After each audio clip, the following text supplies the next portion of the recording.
Hello, this is Father Mike Walker of Father Mike's podcast, Father Mike's Bible Study podcast, and the Catholic Combine, the pastor of St. Cecilia Catholic Church in Beaverton, Oregon. If you would like more information about the parish or the podcast, please feel free to email me at frmikewalker@gmail.com. And now, today's podcast.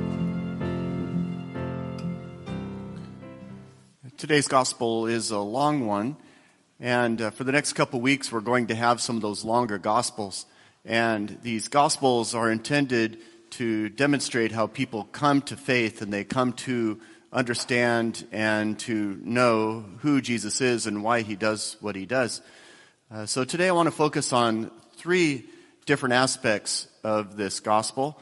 The first one is the way that the Samaritan woman came to know who Jesus was and what he was all about.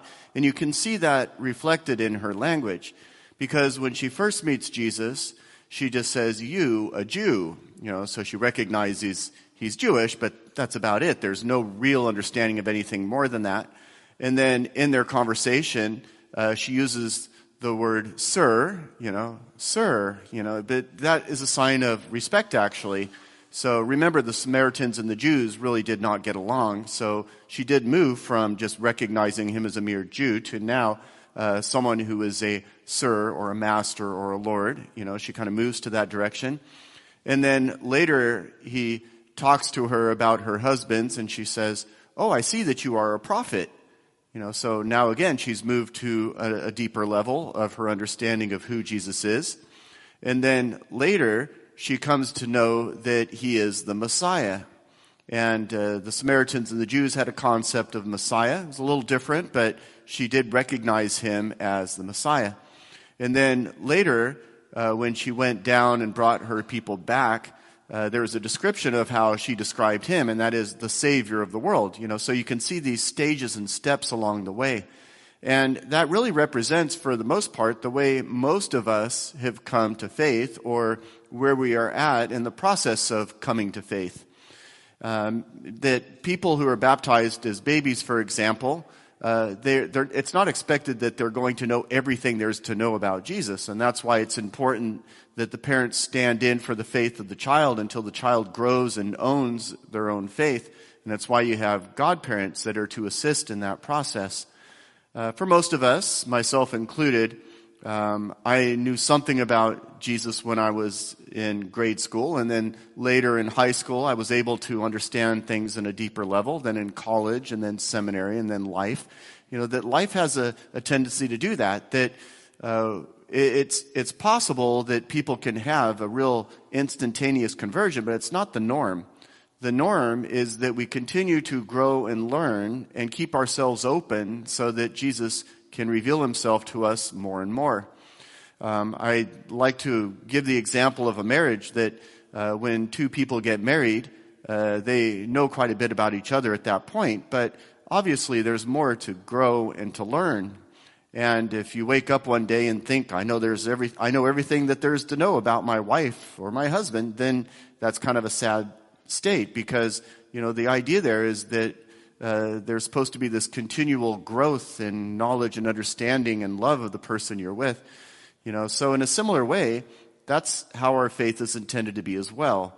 This gift of life that we have is somewhat short. We don't know how many years we have, but during that time, the purpose of life being as it is that we can continue to grow in our understanding and our love of the God who made us. And we can be in a deeper love and relationship with him as life goes on. The second thing I want to talk about is the 5 husbands. Because you hear Jesus says, you've had 5 husbands, and the one you have now is not your husband. And you might be thinking, well, that seems kind of mean. But there's a double meaning in this.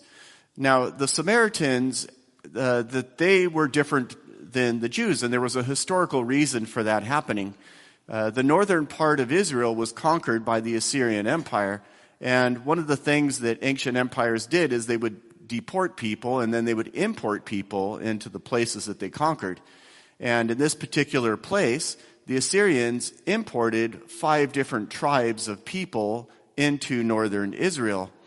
And that's going to be the beginning of what would form the Samaritans as being different than the Jews. And they were different because their faith, or their practice of the faith and the religion that they had, was corrupted by the practices and the understanding of the faith that the Assyrians had. And so that's why the Jews, as Jesus said, they are the ones that have the true faith. And the Samaritans have corrupted their faith. So those 5 husbands being married to her, in a sense, is meaning that the Samaritans allowed those 5 different tribes to corrupt their faith, the people they wedded with, and therefore their faith has been corrupted.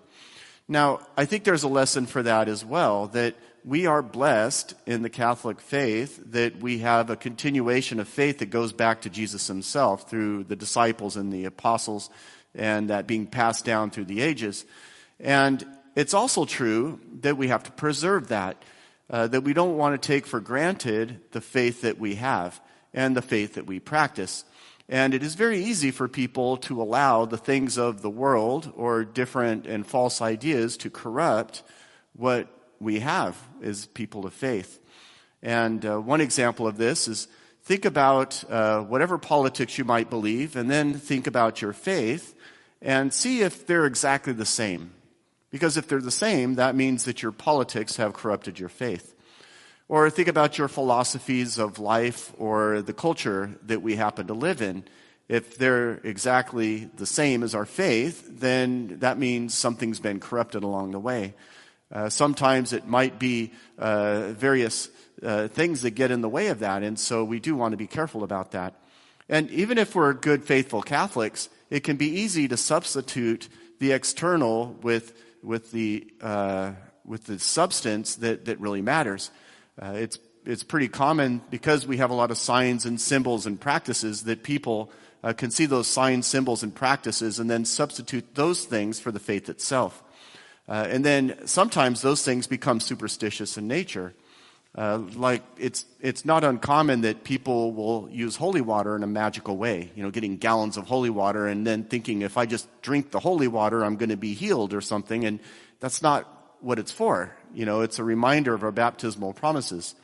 Or they'll see the way that the faith is practiced in certain ways, and they will think that that is the essential gospel rather than the gospel itself. And so we have to be careful that as certain things change over time, we have different languages, different prayers, different ways of doing things, but the essential gospel itself and the essential practice of the faith, there's a constancy there that we want to hold on to and not lose sight of.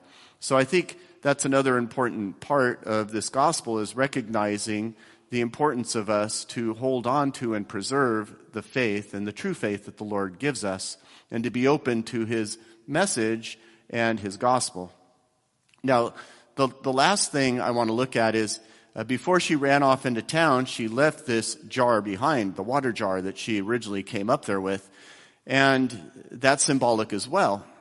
Because remember the conversation that Jesus had when he was saying that I am the living water, and she just was coming up for regular water.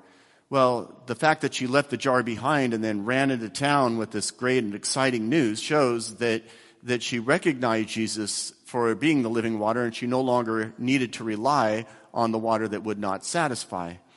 So in a similar way, we can look at that example and see that there are things that we also need to leave behind.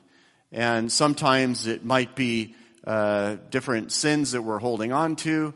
Sometimes it might be, false perspectives on the nature of who God is. Maybe our image of God is not exactly correct, and we need to move on from that and leave those images behind.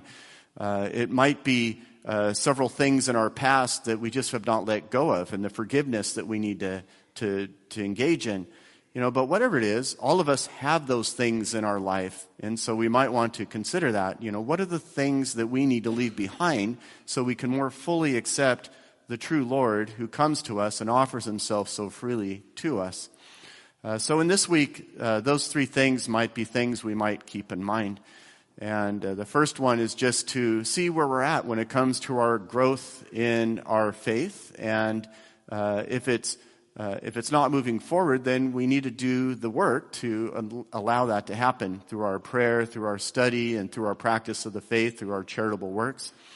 The other is to maybe see where our faith is being contaminated in some way, that maybe we're allowing things to creep in that are distorting the true faith that we are supposed to be following. And then the last thing is spend a moment to consider what are the things in our lives that we need to leave behind so we can more fully embrace the good and glorious gospel that is freely given to us by the sacrifice of our God.